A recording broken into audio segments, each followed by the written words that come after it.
ल है म एरोमेट्रिक अल्डिहाइड र किटोनको एउटा एकदमै इम्पोर्टेन्ट कुरा लिएर आइसकेको छु। हामीले के छ भन्दा यहाँ एउटा रियाक्सनको फर्म यति जाने भने हामीले त्यो च्याप्टर हेर्नै पर्दैन कि एरोमेट्रिक अल्डिहाइड र किटोन भन्ने चाहिँ त्यो च्याप्टर भनेको यति मात्रै हो कि योभन्दा धेरै त्यो च्याप्टर छँदै छैन कि। यति हेरेपछि हजुरले केही नहेरिनु हुन्छ कि ढुक्क भएर जानुहोस्। यति मात्रैबाट आउने त्यस्तो च्याप्टरबाट आयो भने 2-3 मार्क्समा आउँछ त्यसबाट। योभन्दा बाहिरबाट आउन्न कि यति 5वटा कुराबाट। त्यही भएर यो नोट गर्नु होला। यसको चिट बनाएर पनि हुन्छ कि यो ढुक्क आउँछ। अब यहाँ के भनेछ हामीलाई A B C, A gives B, B gives C gives D र यहाँ कन्डिसन दिएको छ र हामीलाई के भनेछ भन्दा when D react with zinc amalgam. अब हजुरलाई केही पनि आउन भने यो हेर्नै पर्दैन। हजुरले यहाँ के देख्नुभयो भन्दा CO2/H+। CO2/H+ भनेको यो हाम्रो के हो भन्दा यो हाम्रो बेन्जल्डिहाइड बनाउने हो, बेन्जल्डिहाइड बनाउने प्रोसेस हो। अब बेन्जल्डिहाइड बनाउनको लागि हामीलाई के चाहियो भन्दा यो केबाट बन्छ भन्दा यो हाम्रो टौलिनबाट बन्छ। टौलिन केबाट बन्छ? बेन्जनबाट। र बेन्जन केबाट? फेनलमा। र मैले हजुरलाई आइडिया दिन्छु, यो थाहा हुनु पर्यो क्या हजुरलाई। यो थाहा भयो भने यो हजुरले गर्न सक्नुहुन्छ। CO2 आयो भनेपछि हाम्रो यो बेन्जल्डिहाइड बनाउने जो भनेर थाहा हुनु पर्यो। अब हामीलाई के यस्तो गर्दै जाने भने ए जिङ्कको प्रेजेन्समा बी दिने भनेपछि जिङ्क भनेपछि हाम्रो के भयो? रिडक्सन भयो। रिडक्सन हामीले केसँग गर्न पर्यो? यो हाम्रो के हो भन्दा यो फेनलको रियाक्सन है। यो पनि रट्टा हाने हुन्छ हजुरले।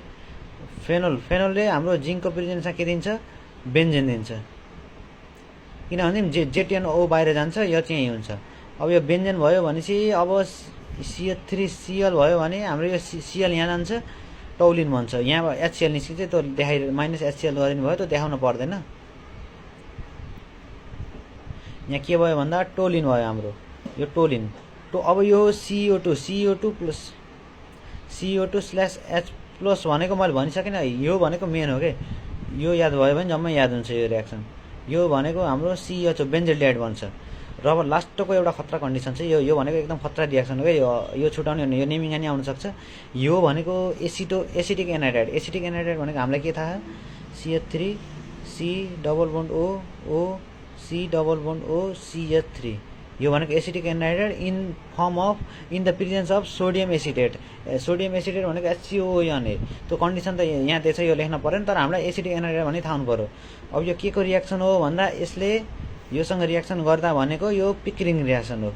पिक्रिन भन्ने छ नि, पिक्रिन रियाक्सन भन्ने हो यो। अब हामीले यो बेन्जल्डिहाइडले यससँग रियाक्सन गर्दा के बनाउँछ भन्दा हाम्रो यो एसिटिक एनाहाइड्राइड यहाँ यो र यो रियाक्सन गर्दा अब के हुन्छ भन्दा CH डबल बोन्ड HCOOH। यो सिन्नामिक एसिड।